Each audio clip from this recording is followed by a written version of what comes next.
The Spin-off Podcast Network. RH, quer saber como voar no trabalho? É só usar a Flash. Com a Flash, você concentra toda a gestão de pessoas em um único lugar. Faça a admissão dos colaboradores e solicite mais de 8 categorias de benefícios. Ah, e você ainda pode fazer todo o controle de ponto. Conheça o novo onboarding integrado da Flash em flashapp.com.br. A Liberty Seguros agora é Yellow. Tudo aquilo que já era bom continua igual. Excelência e proximidade permanecem como nossa essência. Porque não é uma mudança, é uma evolução. A Yellow está sempre em sintonia com você. É liberdade com segurança. A melhor experiência acessível a todos os clientes, iluminando cada passo da sua jornada.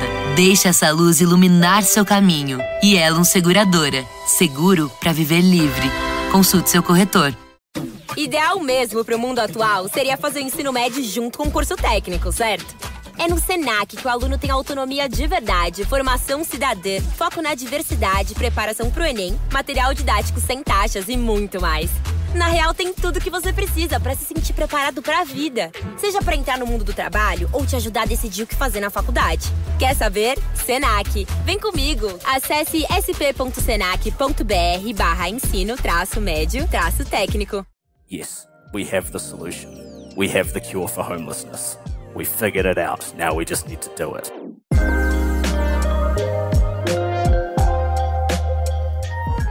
Talofa lava, I'm Madeline Chapman, editor of The Spin-off. Welcome to Behind the Story, where I go behind the scenes of a big article on the spin-off from the week. If you want a weekly rundown of some of the best reads from the spin-off every Saturday, make sure you sign up to the weekend newsletter. Today I'm talking to Wellington editor Joel MacManus. Joel has spent the past few months working intensely on our latest cover story, Inside the Urgent Race to Solve Homelessness in Aotearoa. Every other week we read reports of the rising rates of homelessness in our major cities. These stories are sometimes about homelessness itself, and other times about the siblings of homelessness, like crime and welfare. Joel spent weeks speaking to those on the front line in the fight to solve homelessness once and for all. It's a long read, at 9,000 words, so for the first time ever, we've made cover stories available in audio form. If you would rather hear the story than read it, Aihe Butler has voiced Joel's story, and you can find it right here in the Behind the Story feed. Joel's reporting covers the causes, the implications, and the potential solution for homelessness in New Zealand. A comprehensive assessment of where we are as a country in caring for our most vulnerable and how far we still have to go. Here's Joel MacManus on Behind the Story. Kia ora, Joel. Thanks for being on the podcast. Kia ora. Thanks for having me again. So, we're talking about a big story this week, which is your 9,000 word feature on homelessness in Aotearoa, but kind of specifically in Wellington, as that's where you are based. This is not a small or very chill subject at all. When did you first sort of go, oh, this is something that we need to be talking about more? Like, we're always talking about it, but actually it's reached a point where it's time to do something big on it. Well, that's the thing. You say we're always talking about it, but for something that's such a visible issue in society, it's weird that we don't talk about it that often. It's easier for all of us often just to kind of block it out. I think it came about partly because I basically just wanted to challenge myself to tackle something really big at a length that I hadn't done before. And homelessness just felt like that impossible question, that issue that is so overwhelming that no one knows has a solution to, that everyone's a little bit afraid to get into. That just kind of always sat there as like, I never knew how I would tackle it because it's so hard to tackle, but it was kind of that white whale that I was like, oh, that'd be really, really good to, get in and do a good, constructive, positive feature on that. But then at another level, I think the thing that kind of really triggered it for me was a personal experience that I really don't want to make it seem like more than it is, but I had a fairly normal experience that many people have where, I was living with a partner for, again, normal reasons. The relationship ended and I moved out of the house. And in my case, I'm lucky to have a good network. I had multiple friends offer me, a place to stay. I could have called on family. I had the resources that I could have, stayed at a hotel if I had to. And yet, even for that brief period of time where I was staying in a friend's spare room, I realized how vulnerable I felt because I didn't have a secure tenancy. I was, in that instance, relying on, the kindness of a friend, and, I knew it was not going to last forever. And I really rushed because I really wanted to find myself a new flat to feel that security. And I just remember kind of just dwelling on that fact and just thinking, wow, if I wasn't in a situation where I have the security network, I totally understood how easily someone could slip into homelessness. People leave relationships. Sometimes they might be abusive. There can be all sorts of things. They lose a tenancy. And if they don't have the network and the resources to get themselves back into housing, then suddenly they slip through the cracks. They're on the street. And the longer you're on the street, the harder it is to climb back out. And so that kind of sat on me, that weighed on me for a while. And that's kind of why I said, you know what, I'm going to throw myself into the biggest feature I've ever written and really, try to understand this issue and figure out if there are solutions. I think I like that sense of trying to figure out if there are solutions. And with a big feature like this, that is quite common that you do go in, there's no way for you to know exactly how that feature is going to play out or what the story is going to be because you're obviously talking to all sorts of people, you're seeing things happen in real time. But generally you do have a bit of a sense of where you think you'll land on it. Did you have any of that going into this, or were you truly just going, I'm just going to see what I learn and hopefully something I'm able to kind of follow some threads and get to something resembling a hopeful outcome? I think the one thing I didn't want it to be was just tragedy and poverty and things are so bad. And it would have been very easy to write that feature and just focus on all the horrible things that have happened to people and just tug at people's heartstrings over and over again. But I really wanted it to be more than that, and I wanted it to be about solutions. This is a collective societal problem that we have to figure out what's gone wrong and how that might be fixed. I didn't go into it knowing what it was going to be about. I contacted Downtown Community Ministries, which is one of the charities that I followed. Before I'd even really thought about it, I just said, hey, can I follow some of your outreach team on a walk around the city?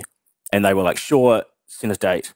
And I hadn't even really thought about what it would be at that point. It was sort of by the time that date came about and I did that outreach walk, I had a clearer idea. I sort of knew I wanted to focus on housing first, which is a big theme of the article, is this new kind of policy model designed around getting chronically homeless people into housing. And I wanted to sort of explore how DCM uses it and how the outreach, how the outreach teams try to go from someone sleeping rough in a terrible circumstances. How do you take the steps for them to be in stable housing and having their life back on track? And that the concept of basically shadowing, what they would call, or you might hear of people talking about ride-alongs, which is basically quite literal riding along in a police vehicle. You did a couple of these outings with various people that you interviewed in the story, the police, DCM. It's a very effective sort of tool when you're writing a feature to be able to paint a picture without having to sort of be hypothetical. You know, you literally just describe what you were seeing on this walk around. Did you feel that that was quite crucial, that you were able to witness some, you know, not just hear people talk about the work they do, but actually see them doing it? Yeah, it had to be, there had to be scenes, it had to be real. I wanted to get a sense of what the people who are actually on the front lines doing this work are doing day to day. I sat around kind of like mulling how to approach the story for quite a long time. And one of the things on my mind was about, you know, you can't do a story about homelessness, even if it's a story about policy changes, without including the voice and the experience of people who are or have experienced homelessness. And I spent quite a while like mulling how to approach that, because you know, I did speak to a couple of people who were living on the street, but I felt conflicted about it because, you know, I thought it needed an interview, but although I, you know, believed that, you know, I would do my very best to approach it right, I think an interview with someone in that vulnerable of a position is just fraught with things that could go wrong, ways people could feel betrayed. I just really didn't want to risk the chance of that. And then when I kind of realized the story was actually about the people in the organizations who were working for change, then the story was not about me interacting with homeless people, and it was about the way they do it. And that, you know, for one, they're professionals, and so that was that was an interaction that I felt better about reporting, because every party there was more trusted and they had an existing relationship. But at the same time, I think that was the interaction that mattered a lot more. It was not about me talking to a homeless person saying, "Why are you homeless? What's your life like?" It was about these people and the way they try to get better outcomes. And you do talk to people sort of at every level in, you know, I guess what you'd almost say this ladder of trying to help people get their lives back on track. And you talk to the pioneer of Housing First, which is a big theme in this, is sort of the proposed solution to homelessness all around the world. And so you talked to Sam Semberis, which by all accounts, he said, you know, he's very, very confident in his solution. And he makes a very convincing argument. I would say personally, I was quite convinced by it. When you are working on something like this and you're basically outlining the depth and intricacies of a societal problem, and then you talk to somebody who says, "I have the solution, you just need to do what I tell you," how much healthy skepticism are you taking into that interview, and how much are you sort of wanting to believe in the solution? I mean, a lot to both. You know, Housing First, you know, as soon as I started reading about it and researching it, it's quite easy to see the coverage that it has received is, it's almost hyperbolic. It's people, you know, there are so many people and organizations that desperately want a solution to homelessness, and when they're offered this innovative new thing that is producing better statistical results than anything else that has ever been tried, everyone went, oh wow, this is the greatest thing ever, this is the cure for homelessness. There's a lot of almost, it seemed hyperbolic, like there's so many quotes in media. You know, Semberis was named to the Time 100 most influential people in the world. You know, there's the Washington Post is saying he's changed thousands of lives. And to me, I you know, again, like I did believe that and want to believe that the solution was there, but I think there's a certain maybe it's just Kiwi tall poppy, but I mean, you know, I kind of thought this seems too good to be true, and that's why I wanted to speak with Sam himself, and that's kind of the same conversation we had, where I opened it by saying, you know, all this media describes your model as the vaccine for homelessness, the cure for homelessness, like the greatest thing ever. How do you feel, you know, when people use like language like that. And because he's an academic, every academic I know has that kind of instinct to be like, whoa, hold up. I didn't say I cured cancer. I said I had some promising results in an initial set of research that requires more study. And that's kind of the response that I expected from him. And it's not the response I got. He was just, yes, we have the solution. We have the cure for homelessness. We figured it out. Now we just need to do it. And he's just, I describe it as American confidence because there is a certain Americanism in that, and just being like, no, I know, I've found it. We just got to move on. And that was striking. Like, something about that moment, I just went, I don't think I've ever met someone like that who can speak so succinctly about such a serious, complex social problem and is just like, yeah, I've solved it. And it is interesting because, yeah, you go, well, by all accounts, it seems like you have figured out what the approach is, which is, it's in the name, tackling the housing part of homelessness, because homelessness, of course, is almost never just a lack of a house. There is also poverty and usually addiction and all sorts of other considerations that go alongside it. And his solution is the house. The house comes first. You need to get people into houses first without all of these other caveats that they can't be using drugs and they have to have, such and such clean record in order to be in a house, because the house should come first. And that makes sense. That feels very logical. It's also extremely expensive and requires a lot of commitment, both government and from citizens, to commit to that. Do you feel like, in terms of your optimism and your wanting to believe, do you feel like that is something that New Zealand could commit to? I mean, that's the challenge, right? This is actually quite a new problem in New Zealand society. We've always had poverty and some form of homelessness, but as a widespread urban modern homelessness, it's the last couple of decades. And, we need a new way of talking about it and a new way of approaching it. And you're right, it is expensive. Putting someone off the street into housing at a taxpayer subsidy costs a lot of money. It can be $15,000, $20,000 a year. But that is also roughly the same cost we pay to subsidise anyone who's in social housing. The difference is that the rules of our social housing system are excluding the people who are the most vulnerable. We are providing taxpayer subsidised houses for people we deem to be worthy and good and playing by the rules and contributing to society. And there are a certain portion of people, the ones that we see on the street every day, that are being excluded from that because they are not meeting our definition of virtue, of worthiness of a house. And the cost of that is not just tragic for them, but it's a cost on all of us, right?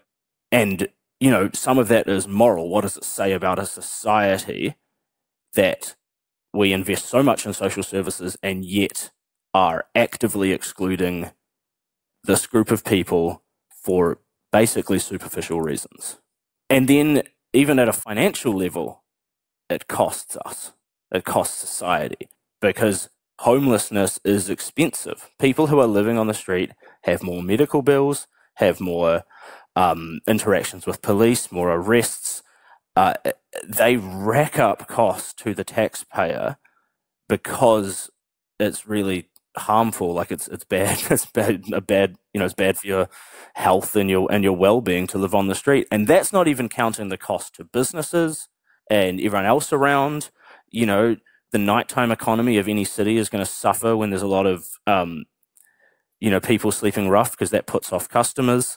So all of this is not just a question of, hey guys, we need to get together and do this nice thing, but it is actually a really serious cost to all of society that we have an opportunity to address. It can be done. It's expensive. It's not easy, but there is a solution there. I mean, I think your feature, which is one of the longest features that we will have published on the spin-off in its 10 years of existence, I feel like there will be a lot of people who read it and for the first time, even just truly interacting with the topic, is there anything beyond that you would want readers, outside of investing the time to read it, because, it is a long article, is there anything else that you, when you're writing it, you are going, I really want to get this across? I mean, obviously you've just kind of quite eloquently outlined what's at stake, but is there anything in terms of action or takeaway that you would want readers to have? I hope it leads to a change of perspective and a change of discussion, and I'll walk through what I mean. I grew up in a suburban area in Nelson, which I didn't know any homeless people. I never saw anyone on the street. The first time I remember really encountering a homeless person was in Dunedin. There was a woman named Joel Butler who was a bit of a local celebrity, if you will. And when there's one homeless person, you feel like this sympathy, and you go, what's gone wrong? How can we help? Why is this happening? And yet, when it becomes widespread, we switch off because it is effectively just too hard to have sympathy for every single person you see on the street every 15 meters. That is not something that we can, just we're designed to do. And so, when people are on the street asking for money, we put our hoodies up, put our headphones in, kind of walk on past, try to block it out. And I think that really takes a toll on you, to just ignore that suffering right in front of you. And one of the reasons we do that is because we just say homelessness is so complex, so impossible, so broad. I wouldn't even know where to start. I'm not a professional. Should I give money to this person or to a charity? What are what are you meant to do? And so sort of because it's so complicated, we can give ourselves permission to ignore it because we feel like we can't do anything about it. And I think, at least as a starting point, the thing that I hope people take away from this story is that I don't think that's a reasonable, we can't do that anymore. We can't continue to just ignore it and hope it goes away and say it's not something we can address, because a big impossible problem with no solution is very, very different to a big problem with a clear solution that we have the resources and ability to address. And I think that's a really important point that we need to a step that we need to take.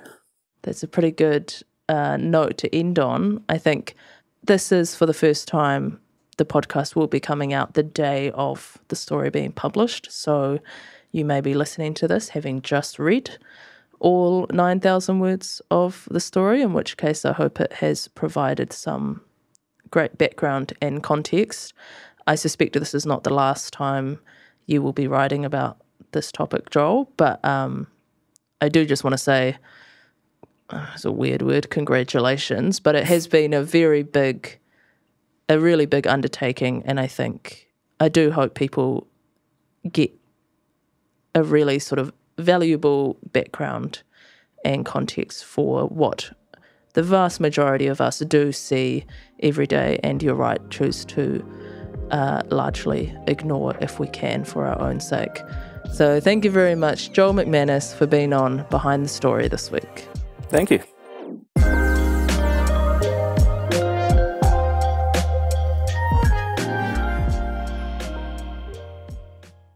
Does your brand have something important to say through meaningful messaging that reaches the right audience?